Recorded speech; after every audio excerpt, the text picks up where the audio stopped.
সাংবাদিক ভাইরা, আমরা সুনির্দিষ্টভাবে মাননীয় প্রধান উপদেষ্টার কাছে আজকের সাক্ষাতে কিছু প্রস্তাবনা করেছি, তুলে ধরেছি।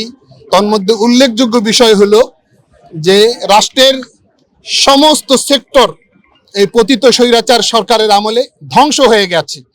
এগুলোকে পুনর্গঠন করা, সংস্কার করা, আইন শৃঙ্খলা স্বাভাবিক করা, অর্থনীতির চাকা চালু রাখা, সচল রাখা এবং পিলখানা ট্র্যাজেডি, শাপলা ট্র্যাজেডি, 2021 সালের মোদি বিরোধী আন্দোলন, সর্বশেষ 2024 সালে যে বৈষম্য বিরোধী ছাত্র আন্দোলনে ব্যাপকভাবে গণহত্যা চালানো হয়েছে, আমরা সকল গণহত্যা এবং নির্বিচারে গুলি চালিয়ে মানুষ হত্যা করার আমরা বিচার চেয়েছি।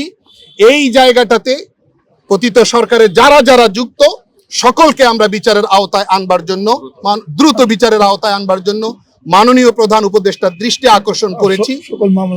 এবং আপনারা নিশ্চয়ই অবগত আছেন যে 13 সালে এর হেফাজতের অসংখ্য মামলা আলেম ওলামাদের বিরুদ্ধে রয়েছে এবং আলেম ওলামারা 2021 সালে 13 সালের মামলায় কেউ 10টা, কেউ 20টা, কেউ 40টা মামলায় দীর্ঘদিন জেল খেটেছেন। আজও কোর্টে গিয়া নিয়মিত হাজিরা দিয়ে ভোগান্তির শিকার হতে হয়। এই মামলাগুলো মাসখানেক সময়ের মধ্যে আমরা নিষ্পত্তি করবার জন্য মাননীয় প্রধান উপদেষ্টার দৃষ্টি আকর্ষণ করেছি।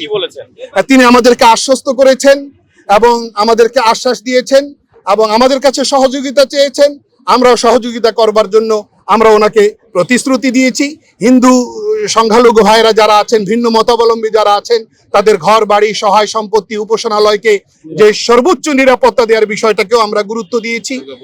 দুর্গাপূজার সামনে আসতেছে, আইন শৃঙ্খলার জন্য কোনো ব্যত্যয় না ঘটে এবং কেউ যেন ঘোলা পানিতে মাছ শিকার করার সুযোগ না পায়। সরকার যেভাবে এখানে সজাগ সতর্ক দৃষ্টি রাখবে, আমরা যারা দেশবাসী, দেশপ্রেমিক, আমরা যারা আছি সবাই কাঁধে কাঁধ মিলিয়ে আমরা এই জায়গাটাতে অতন্দ্র প্রহরী হিসাবে দায়িত্ব পালন করব, এটা আমরা প্রধান উপদেষ্টাকে আশ্বস্ত করেছি।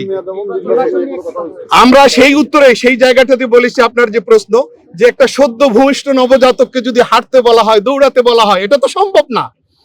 সেই জায়গাটাতে আমরা বলেছি প্রয়োজনীয় সংসারের কাজগুলো শেষ করে যৌক্তিক একটা সময়সীমার মধ্যে জাতির কাছে একটা সময়সূচি উপস্থাপন করে এতদিনের মধ্যে আমরা নির্বাচনে যাচ্ছি। লেভেল প্লেইং ফিল্ড, সবার জন্য, সব দলের জন্য সমান সুযোগ, এরকম একটা পরিবেশ তৈরি করার দিকে ওনারা আস্তে আস্তে অগ্রসর হবেন, আমরা এমনটাই প্রত্যাশা করছি। আমি জমিয়ত উলামা ইসলাম বাংলাদেশের মহাসচিব মাওলানা মঞ্জুরুল ইসলাম আফিন্দি বলছি।